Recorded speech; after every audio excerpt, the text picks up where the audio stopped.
안녕하세요. 궁금한 요즘 이슈 쉽게 알려드립니다. 지식이 삼촌입니다.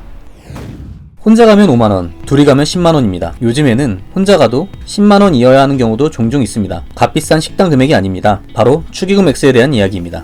일생에 한 번뿐인 결혼을 준비하는 예비 신혼부부들도 천정부지로 오른 예식장 대여비, 식비 등 결혼 비용에 고민이 많겠지만 청첩장을 받은 하객들에게도 고민이 생깁니다. 얼마를 해야 적당한가? 내 결혼식에 참석했던 사람이라면 상대방이 낸 축의금을 확인하고 그대로 돌려주는 게 축의금계의 국룰인데요. 요즘엔 이마저도 통하지 않습니다. 가파르게 상승한 물가 때문입니다. 여기에 결혼식장 식대가 서울 기준으로 7에서 8만원까지 오르면서 예비부부와 하객 모두 부담이 커지고 있습니다. 최근에는 결혼식에 참석하는 사람보다 참석하지 않고 축의금만 전달하는 사람을 더 환영한다는 말까지 나오고 있습니다. 신한은행의 보통사람 금융생활보고서에 따르면 결혼식에 참석하지 않는 경우 하객들이 내는 평균 축의금은 약 8만원이며 참석할 경우 평균 축의금은 11만원으로 조사되었습니다. 호텔 예식의 경우 12만원까지 올라갑니다. 카카오페이의 축의금 송금 데이터 분석 결과는 평균 축의금 9만원으로 2021년에 평균 금액 7만 3천원보다 23% 증가한 것으로 나타났습니다. 연령별로 보면 20대 평균 축의금은 약 6만원, 30, 40대는 약 10만원, 50, 60대는 약 12만원으로 나타났는데요.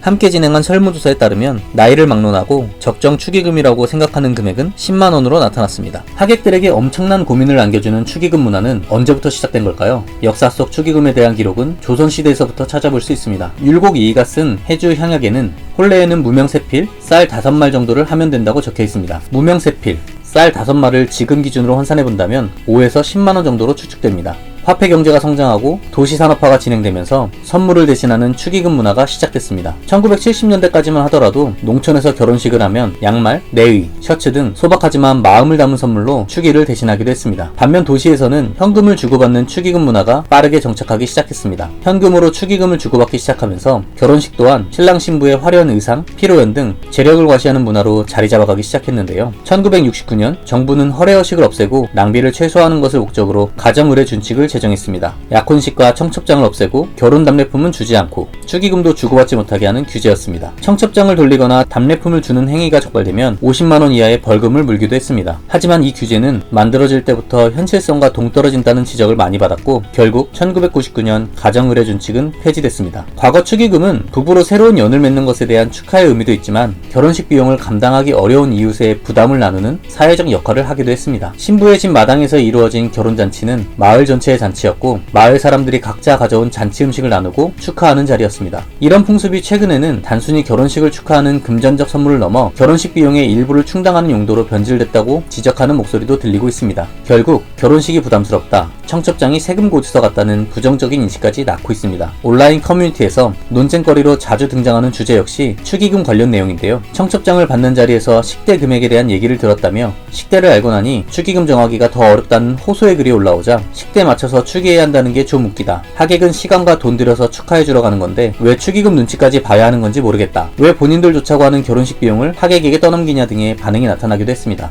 최근에는 결혼식장에 키오스크까지 등장하며 하객을 대상으로 장사를 하는 것 같아 불쾌하다는 반응을 불러일으키기도 했습니다. 반면 하객들이 축의금을 부담스럽게 생각하는 근본적인 문제는 과한 비용을 책정하는 웨딩업계라는 지적도 나오고 있습니다. 이와 관련해 커뮤니티에는 요즘은 결혼 비용이 너무 증가해서 축의금 아무리 받아도 본전도 못 찾는다. 요즘 기본 식대가 6, 7만원이라더라. 싼 곳에서 하고 싶어도 주변 시선이 신경 쓰인다는 글도 보이고 있습니다. 축의금은 한국만의 문화는 아닙니다. 중국과 일본도 결혼식에서 금전적인 선물을 주는 전통을 가지고 있습니다. 중국에서는 홍바오라는 붉은 봉투에 돈을 넣어 신랑 신부에게 주며 일본에서는 고슈기라는 봉투에 새 지폐를 넣어줍니다. 일본 결혼식의 경우 하객 수는 비교적 적지만 축의금 액수는 평균적으로 높은 편입니다. 결혼식에 참석하는 하객 한 명당 약 3만엔, 우리 돈으로 30만원 정도를 내는 것이 일반적입니다. 이 중 일부는 신랑 신부의 축하금으로 사용되고 나머지는 결혼식에서 제공되는 음식비와 선물 비용을 충당하는 데 쓰입니다. 미국과 유럽에서는 예비부부가 원하는 물품 목록을 미리 공유하고 하객들은 그 목록 중에 한 가지를 선택해 신랑 신부에게 선물하는 것이 일반적이었는데 최근에는 현금 축의금도 늘고 있는 추세입니다. 말 그대로 축하의 의미를 담고 있는 축의금이 주는 사람, 받는 사람에게도 부담이 되는 문화로 변질되어 간다면 이제는 새로운 결혼 문화에 대한 고민을 해봐야 할 것 같습니다. 오늘 영상은 여기까지입니다. 영상이 도움이 되셨다면 구독, 좋아요 눌러주세요.